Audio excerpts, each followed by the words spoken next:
I don't think I uploaded a video in which I spoke of a book I analysed in depth in my own book. My father was in the habit of giving me books to read, and it was understood between us that I was supposed to learn something from them. Well, I suppose it would be, even though they were novels. One of them was Jack London's Call of the Wild, which I hated. I couldn't bear the descriptions of the dog being beaten, for a start. Much later, he gave me two books, at much the same time. I think I was about 17. One was called Rose Timpson by Marguerite Stein. It's right up there on the bookshelf. And the other was called Sugar. Good Times, Bad Times. I searched desperately then, and when I reanalyzed it many years later, about 2007, for the meaning of Rose Timpson. There were so many messages to be taken from it. I wondered which one I was supposed to take. I wasn't analysing it in the way that I would for an essay. I was analysing it in what is it my father is trying to tell me now. And I missed the first and most obvious point,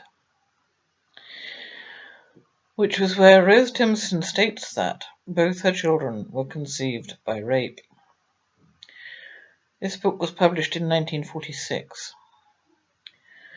There was no legal concept of rape within marriage at the time. Rose Timpson was married. Nevertheless, she states that both her daughters were conceived by rape. And I missed that very first message. That both my mother's children, well, both stroke all, my mother's children. What did she get a medal for on the 12th of August? That was supposed to be for 4 or more children. Okay. Both or all of my mother's children were conceived through rape. I don't doubt that at all anymore.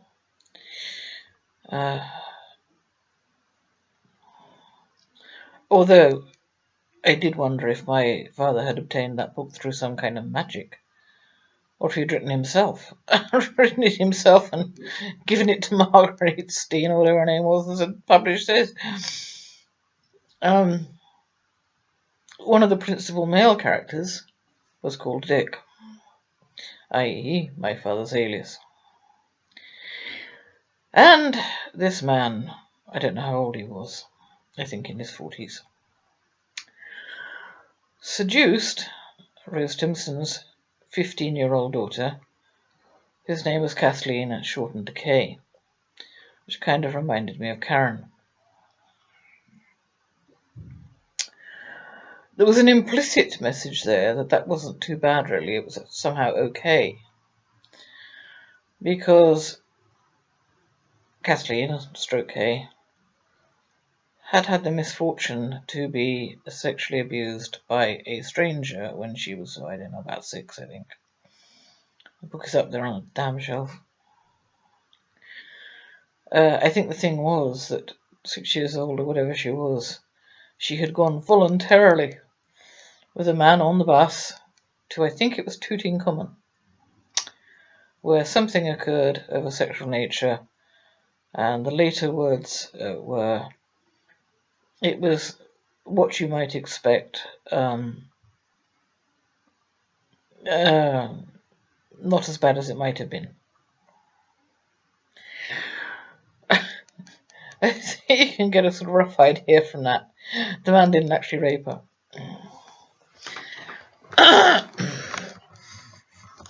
But somehow, there was a school that didn't want to take the child. A child of that experience could have a bad effect on other children, and so on and so forth. And Kathleen stroke K grew into an intellectual woman. Whoa, bad. An intellectual young woman. Intellectual, intelligent, bookish. but also very pale. Now, funnily enough, Ragnar Redbeard, real name Arthur Desmond, had the same idea that educated women would become sickly. Yeah, Kathleen was always thin and pale and so on and so forth. Nonetheless, this character Dick fancied the pants off her. Of course, it isn't put that way in the book, written in 1946, or published in 1946. I did wonder about the names of the characters. I thought, how the hell did he find this book that so neatly mirrors his own damned life? And, as it turns out, my mother's. Although my mother, to my knowledge, as far as I know, did not become an abortionist, which Rose Timpson did. After her divorce, she needed an income. She did divorce, apparently, the man who... She must have been way out on a limb for those days, wasn't she? She divorced this man who basically she couldn't stand, and certainly couldn't stand in bed, and became an abortionist. Now, of course, well, actually, in those days, she was saving women, or would have been saving women, had it been real, from coat hanger abortions and almost certain death. And at no point is the reader invited to judge her for her actions. On the contrary, we sort of invited to admire her for them. I was kind of neutral on it, and still am.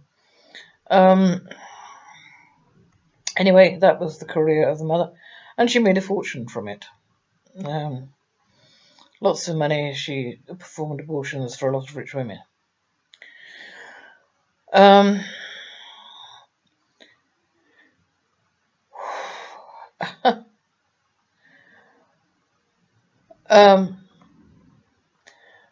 I, at that time, searching for an identity, who the hell am I?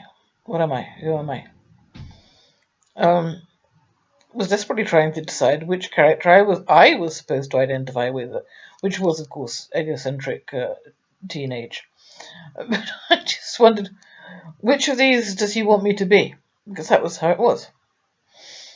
Am I supposed to be Kathleen? After all, I am quite bookish, and I do well in school, and so on, and I was thin and pale, because I was always sick. With asthma and bronchitis, and you name it, this, that, and the other. Bronchitis about twice a year. Asthma every time my father smoked his pipe or came anywhere near me.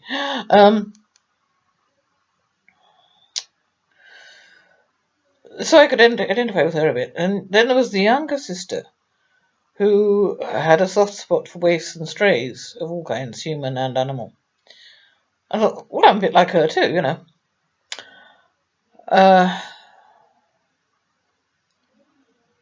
I was seen by my family as being tender-hearted when I wasn't seen by them as being a demon. And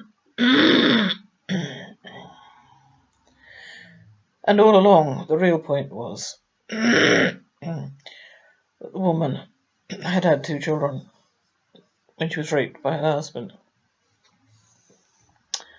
which at least allowed for, I suppose, a degree of honesty on my father's part. That he understood that my mother's experience had been the same. The difference being that she wasn't married to him. He therefore did not have marital rights, did he? In those days, of course, today's young people wouldn't know. Marital rights included the right of the husband to have sex with the wife, whether or not she wanted to. My father seems to have extended that to my mother, to whom he was not married. Oh yes, now good times are bad times. The message in there is an awful lot clearer. My father detested his headmaster at Bishop Cotton School, absolutely detested him. And, strange to tell, I also have photographs of my father. Sorry, Mike. snuggled up to men as camp can be. And I do mean snuggled. One of them is resting his head on my father's chest while wearing a woman's swimsuit. Couldn't look camp if you tried. I do think my father was polysexual, in point of fact. Anyway, there is a kind of love affair. No, not a love affair. It never goes quite that far. Between the protagonist, the main protagonist of the book, and another character called Jordan. Strange, I can't remember the name of the writer, not the writer, the central character. He and Jordan once went so far as to share a kiss on the lips. Nothing more. But they loved each other in a friendly sort of way. Meanwhile, one of the masters, I think it was the headmaster, was chasing this begins with an I. Dear God. Central character. In a sexual way. One of the masters was after his body. And in the final showdown, I think it's kind of an accident, but the master dies. There's a kind of a chase, you know, and the boy trying to escape him, and so on and so forth. And I think the master slips or something, and I don't know whether he drowns or what the hell, but he dies. I did think that the message there was very definitely about my father. Who so hated his headmaster. And I was talking about, you know, his introduction to paedophilia last night. At least I was talking about it last night on some video.